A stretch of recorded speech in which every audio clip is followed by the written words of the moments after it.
Salut à tous, on se retrouve sur une petite vidéo de débunkage sur notre chaîne favorite. On va aller sur cette vidéo qui s'appelle Photo de Thomas Pesquet, prise de l'ISS ou d'un drone.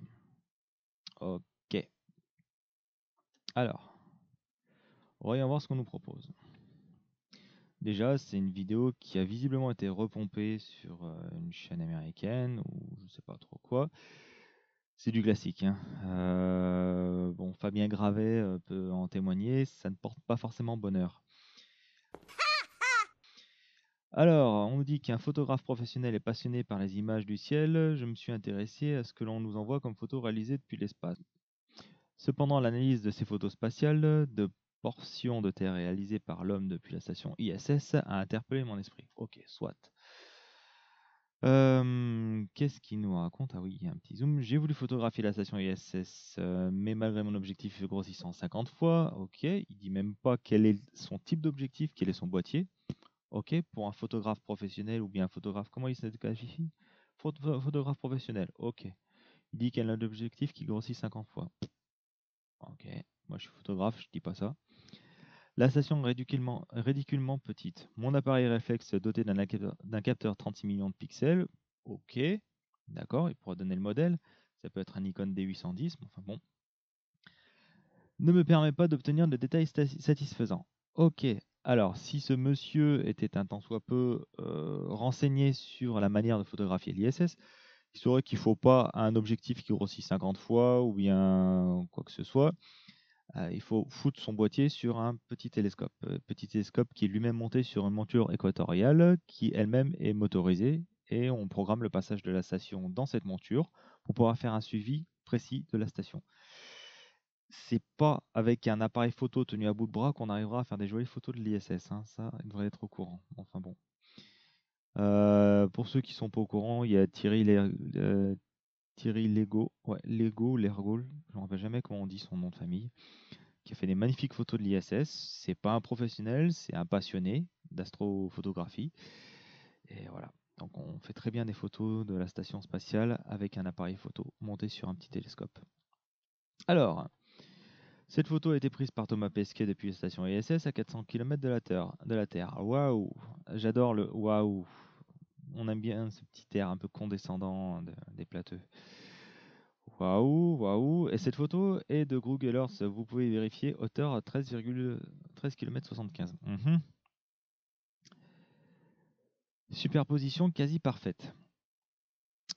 Bon, alors je vais vous expliquer un truc hein, qui va vous sembler peut-être un peu con. Si Thomas Pesquet fait des photos de la Terre, c'est logique que sur Google Earth, si on superpose des images, et pour peu que les photos aient été faites à la verticale, c'est logique que ça se superpose parfaitement. Je veux dire, ça me semble complètement logique. Voilà, donc le Mans, qu'est-ce qui continue? Le Mans sur Google Earth. Ok, bah ouais, d'accord. Voici l'image de Google Earth. Commencez-vous à vous poser des questions? Absolument pas. Parce que sur les photos de Thomas Pesquet, on voit pas le dallage, hein, je suis désolé, hein. Là, on voit une jolie dalle. Donc il y a un collage sur Google Earth qui n'est pas parfait. Donc je me pose pas de questions. Voici une autre photo prise par Thomas Pesquet. Il serait vraiment improbable qu'il arrive à cadrer encore une fois comme Google. Et je n'ose penser à cela. Euh, non, non, c'est quand lui a fait la photo, que le gars qui a fait la vidéo, il a été chercher sur Google Earth le même coin, il a zoomé sur le globe, il a fait en sorte que ce qui est affiché sur Google Earth corresponde exactement à la photo de Thomas Pesquet. N'inversez pas les rôles, s'il vous plaît. Mon Dieu, il l'a fait. Il a réalisé l'impensable. Et vous pouvez vérifier, les images d'origine sont sur Internet. Et il vous suffit de contrôler avec Google Earth. Waouh, génial. Là, je suis épaté, hein. C'est vraiment pertinent. Ah, CS. Ça me fait toujours marrer. Image Thomas Pesquet. Beyrouth. Image Google. Image Thomas Pesquet. Ah bah dis donc. En effet, ça correspond vachement. Déjà, on se rend compte, je ne sais pas si vous vous rendez compte, image Google, Thomas Pesquet. Alors déjà, je ne sais pas si CS s'en est rendu compte, mais sur la photo de Thomas Pesquet, il y a des nuages. Les nuages, c'est des petits machins, c'est des gouttelettes d'eau, hein, c'est la vapeur d'eau qui se condense sur des noyaux de condensation qui forment des nuages. Et ça se forme dans le ciel, hein, donc ça évolue entre le plancher des vaches et puis 10-15 km d'altitude pour les plus hauts, hein, vraiment les plus hauts. C'est généralement de forme assez vague et c'est plutôt blanc. Et là, sur la photo de Google Earth, il n'y en a pas. Et sur la photo de Thomas Pesquet, il y en a. Donc déjà, je sais pas si CS, elle a pas dû s'en rendre compte, hein, à mon avis, hein. Ouais, ça doit être ça, elle a pas dû s'en rendre compte. Peut-être qu'elle est aveugle, hein, elle a pas regardé à fond, hein. Voilà, il y a un autre truc, hein, qui m'interpelle, c'est les ombres, hein, sur le relief, hein. Sur Google Earth, la plupart du temps, la lumière, elle est verticale quand les images elles sont exploitées et affichées. Thomas Pesquet, lui, il fait ses photos quand il peut. Donc il cherche à profiter des belles lumières et tout ça. Et on se rend compte qu'il y a de l'ombre, hein, quand même sur le relief. Ombres qui sont pas apparentes sur les photos de Google Earth. Ok. La température de couleur est pas du tout la même non plus. Bon, mince, pardon. La température de couleur n'est pas du tout la même. Bon, ça on peut faire en post-traitement. Et sur la photo de Google Earth, on se rend compte encore, voilà, que les zones maritimes ne sont pas aussi précises que les photos de Thomas Pesquet. Ok. On va continuer. Les îles Glorieuses, ok. Oh, ça c'est Google Earth, voilà. Donc il faut savoir que toutes ces îles éloignées sont très peu résolues, hein. Parce que sur Google Earth, les photos qui sont faites, enfin, l'image de la Terre vue de loin, c'est des images satellites. Et plus on va se rapprocher, plus le logiciel va télécharger, télécharger des images qui sont faites en réalité à partir d'avions, hein. Donc ça, Google Earth ne s'est jamais caché de ça, hein. C'est des avions, hein. C'est les services cartographiques des pays qui sont affichés, qui mettent à disposition de Google les photos qui sont affichées sur Google Earth. Et là, en l'état, ça c'est une photo satellite, très certainement. Donc elle est très peu résolue, elle n'est pas très belle. On voit un peu de nuages, mais surtout, les mecs de Google, ils ont bien pris la peine de découper seulement la partie qui est intéressante. Tout ce qui est dans le bleu de la mer, hein, en fait, il n'y a rien à voir, bah, ça n'a pas été pris en compte. Donc ça prend moins de place dans les serveurs. Et par contre, visuellement, c'est pas super beau. Par contre, Thomas Pesquet, lui, il a fait une photo avec son téléobjectif. La photo est beaucoup plus résolue, elle est bien plus sympa. On voit les différences de végétation entre la végétation rase et la végétation qui est un peu plus élevée. On voit la barrière de corail, on la voit bien détaillée. On voit un petit nuage avec son ombre portée. Voilà, ici on voit une passe. Enfin voilà, encore une barrière de corail. Et là, par contre, on voit pas, hein, la différence, hein. Vous voyez le dallage? Oui. Là on le voit, là on le voit pas. Mhm. Ok, image Google, image Thomas Pesquet. Bon, au-dessus des déserts, vu qu'il n'y a pas forcément beaucoup de nuages sur ces zones-là, ça va pas changer grand-chose. Paris, ah ça c'est ma préférée. Image Google. Ah ouais, putain, alors là on va se dire, que Thomas Pesquet il va nous faire une photo, ça va être 100% pareil, pareil. Voilà, image Google. Bim. Image Thomas Pesquet, donc une image de nuit. En effet, c'est vachement ressemblant, hein. Alors là c'est... Waouh, CS, tu m'épates, hein.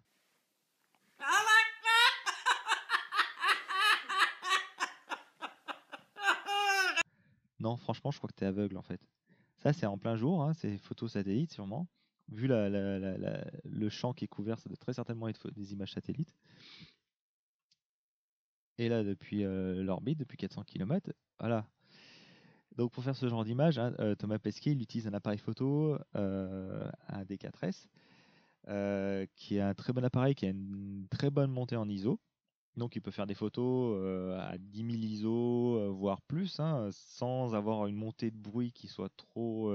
Enfin, le bruit électronique, c'est ce qu'on a... Ouais, c'est du grain sur la photo. C'est pas très beau quand on monte dans les ISO. J'ai montré sur les images des étoiles pourquoi il n'y a pas d'étoiles sur les photos de la NASA. Donc, le D4S permet ce genre de montée en ISO. Par contre, s'il fait des photos de nuit, il ne peut pas utiliser le téléobjectif.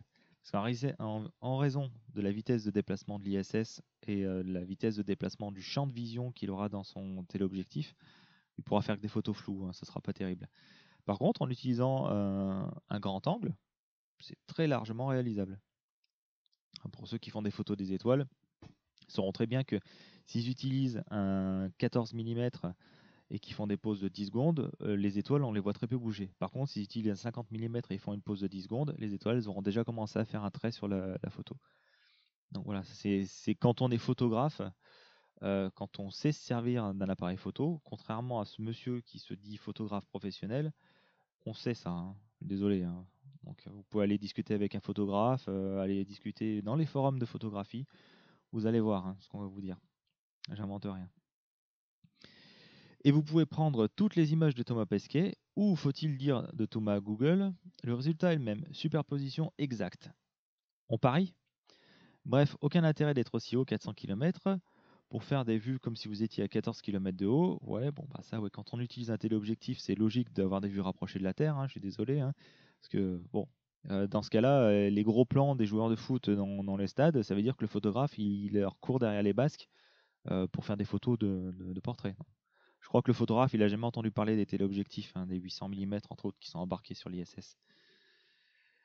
Et parfaitement synchro avec les images Google. Mhm. Est-il vraiment là-haut?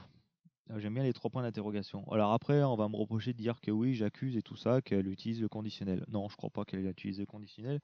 Mon avis, c'est clairement de l'accusation bête et méchante. Et on va revenir sur ce point-là. Et vous pouvez prendre toutes les images de Thomas Pesquet, ou faut-il dire Thomas Google, et le résultat est le même. Superposition exacte. Ok.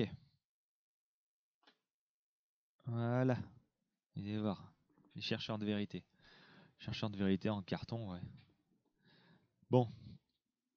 Qu'est-ce que ça va nous montrer? Ok. Bon, d'accord. Moi, je cherche des photos qui sont marrantes. Déjà. Ah bah tiens. Corse et Sardaigne. Ok.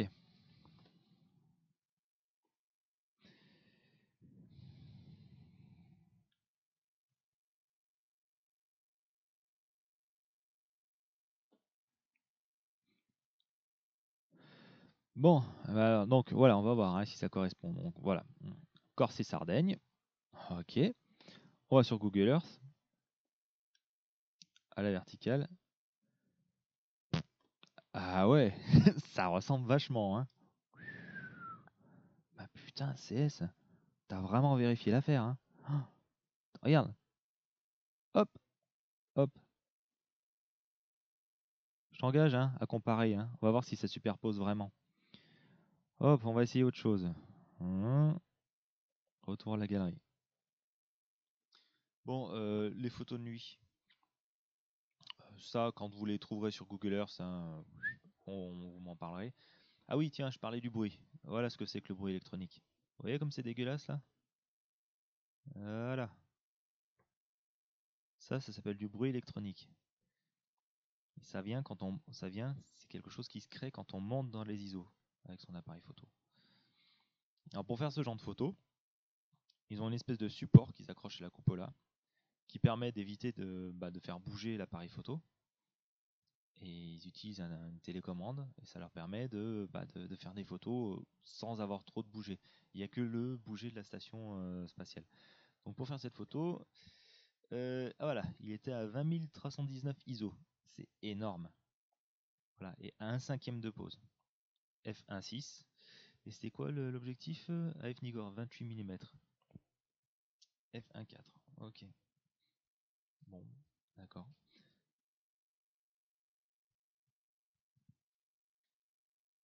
Évidemment qu'il y avait flash éteint. Alors, retour à la galerie. Donc les images de nuit, hein, déjà, je vous ai prouvé que c'était pas forcément réaliste. Ah bah tiens, Chypre. Chypre. Voilà. Je reviens sur la vidéo voilà. Et vous pouvez prendre toutes les images de Thomas Pesquet, ou faut-il dire Thomas Google, et le résultat est le même. Superposition exacte.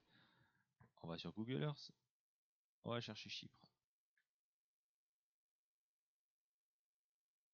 Alors, quelle est la photo de Thomas? Ah ouais, ça se superpose vachement, hein. Ah ouais, Cyprus. Ok, après tu vas me dire que je te harcèle, hein. D'un côté, tu tends le bâton pour te faire battre, hein, je suis désolé. Hein. Chypre, on a vu. La Sardaigne et la Corse, on a vu. Je fais volontairement pas des coins, bon, j'ignore complètement la localisation. Hein. Paris. Ah bah tiens, la Normandie. Voilà. Donc, la Normandie. On va aller sur Google Earth. Il faut être bon en géographie, les gars. Vous m'excusez, hein, j'ai un appareil photo qui rame. Vous m'excusez, j'ai une connexion internet qui rame. Voilà, la Normandie. Ça ressemble, hein? Comment vous voulez qu'on vous prenne au sérieux? Bah, sérieusement, enfin, je comprends pas. C'est honnête? Moi, je crois pas, hein. Je crois que vous êtes carrément pas honnête. Vous êtes des menteurs, quoi. Et moi, ce que j'adore, hein, par-dessus tout, c'est les commentaires, hein, les commentaires qui sont d'une finesse incroyable. Hein. Oh oh, alerte au Google! Alerte au Google, les enfants! Il y en a certains qui m'ont marqué. Hein. Donc, tous les lèche-bots habituels, hein, évidemment. Polo79, qui est toujours... il est gentil, hein, mais bon, voilà. Il y en a un qui m'a bien... bien... Voilà, donc les menteurs, la NASA. NASA s'écrit pas avec un Z, hein, je suis désolé. La photo de l'astronaute est truquée ER, il n'est pas à 400 km, mais à 12 à 13 km. C'est des menteurs à la NASA. Ok, bah Christophe Pollack, j'espère que tu es réellement polonais pour écrire comme ça, parce que ça fait vraiment mal aux yeux. Sacré farceur cette bande. LOL, ah ouais, la cage aux oiseaux. Ah oui, j'aime bien, voilà, Rima Divad. Merci les gars, moi j'aimerais bien vous voir presque prêt pour lui cracher à la gueule. Chiche. Mais ferme ta gueule, seul. Bon, il utilise un personnage de GTA 4 ou 5. Voilà. On remarque le niveau intellectuel, hein, du mec. Ouais. Waouh, alors là, chapeau, oui, effectivement. Tu peux mettre plein de petits smileys, ma grande, parce que tu t'es fait baiser. Voilà. Donc je suis désolé, hein, je m'en prends un peu à vous, mais ces commentaires, et je trouve ça navrant, quoi. Voilà, donc on va faire. Bon, on va finir avec une dernière photo, hein, celle-là me tient particulièrement à cœur. Voilà. La Nouvelle-Calédonie. Au bout du monde, la Nouvelle-Calédonie est un joyau du Pacifique. Je confirme. Bon, alors, pour la Nouvelle-Calédonie, on va voir si ça se superpose. Voilà, hop, elle est orientée. Je crois quoi, que la pointe de Kumak elle est orientée dans ce sens-là. Voilà. Voilà. Donc, je vous explique, hein, ça c'est l'île des Pins, ça c'est Marais, ça c'est Lifou, ça c'est Ouvéa. Ok. Là c'est Kumak, ça c'est l'île de Balabio, qu'ici qu'on devine à peine. Voilà, donc ça c'est le grand sud de la Nouvelle-Calédonie, la presqu'île de Nouméa, l'île Ouin, la baie de Saint-Vincent, ici là il y a Bourail, les mecs de Bourail, avec la Roche-Percée, Poé, et toutes les plages, il y a le nouvel hôtel Sheraton qui est par ici. On doit voir les mines du Cognambo qui sont par là. Voilà, ça c'est le dôme de Tibagi. Ça c'est le massif du Mont-Panier, une réserve. Voilà, avec Point Limier, tout haut, voilà, Wailou, Wawilou pour les mecs. Canala, Thio, avec les mines de Thio, tout le bordel là. Et ça c'est la côte oubliée. Donc on va voir si la photo de Thomas Pesquet est la même. Eh ben, c'est la sœur jumelle, hein. Ah ouais, en effet, hein, c'est vraiment la sœur jumelle, hein. Regarde, dans le massif du panier, il ressemble vraiment trop, hein. Ça, on peut superposer les photos, hein, sans déconner. Allez.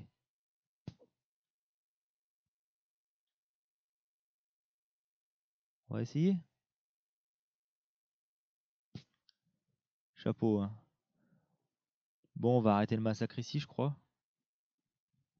Alors, on a prouvé avec cette petite vidéo, sans prétention. On va encore m'accuser d'être méchant et tout ça, de faire du harcèlement, voilà. Ben non. Que toutes les images de Thomas Pesquet ne sont pas du Google. Que si les photos qu'a fait Thomas Pesquet depuis l'orbite de l'ISS sont vraiment ressemblantes avec des photos exposées sur Google Earth, c'est peut-être parce que c'est exactement les mêmes trucs qui sont photographiés, c'est les mêmes sujets, mais c'est pas le même photographe. Donc Thomas Pesquet a fait exactement les mêmes photos de coins qui existent sur Terre. Voilà, donc si les images sont ressemblantes entre deux prises de vue, voilà, entre image Google Earth et puis image de Thomas Pesquet, euh, voilà, voilà, voilà. Alors on se rend compte, hein. Ah bah tiens, j'ai même pas remarqué ça. Ça c'est marée basse. On voit les zones qui sont dégagées là. Vous voyez? Hop, marée haute. Marée basse, marée haute. En effet, hein, ça ressemble vachement, hein. C'est vraiment les mêmes photos. En plus, je sais pas si vous remarquez. Euh, je sais pas si vous remarquez. Ça j'avais fait sur une autre photo. Voilà, on voit marée basse avec la zone qui est complètement dégagée, hein, la mer qui est basse. On voit le chenal. Marée haute. Ouais, voilà, Google Earth. Donc les photos, vous pouvez vérifier vous-même, hein, la photo de Thomas Pesquet du golfe du Morbihan et puis la photo sur Google Earth, vous verrez que ça n'a pas été fait au même moment. Donc en effet, ouais, Thomas Pesquet, il a recopié les photos qui sont faites sur Google Earth. C'est ridicule. Sincèrement, enfin, voilà quoi. Donc une fois de plus, hein, CS, elle nous a prouvé, il ou elle, parce que je sais jamais trop si c'est un mec ou si c'est une nana, et je m'en fous complètement au final, nous a prouvé que bon bah voilà, l'honnêteté c'était pas forcément son fort, hein, et puis tous ses suiveurs non plus. Alors bon, voilà, je sais pas, achetez-vous des lunettes, allez voir un opticien, ça vous fera pas de mal. Ouais. Et puis peut-être, ouais, achetez-vous un petit peu de matière grise aussi, hein, parce que pour raisonner comme ça, faut pas chercher vraiment bien loin. Bon, bah en espérant que cette vidéo vous aura distraite, moi elle m'aura bien gavé à réaliser, parce que j'ai eu plein de galères avec mon internet de merde de Nouvelle-Calédonie. En vous disant à très bientôt, parce que j'ai une autre vidéo en préparation. Allez, salut!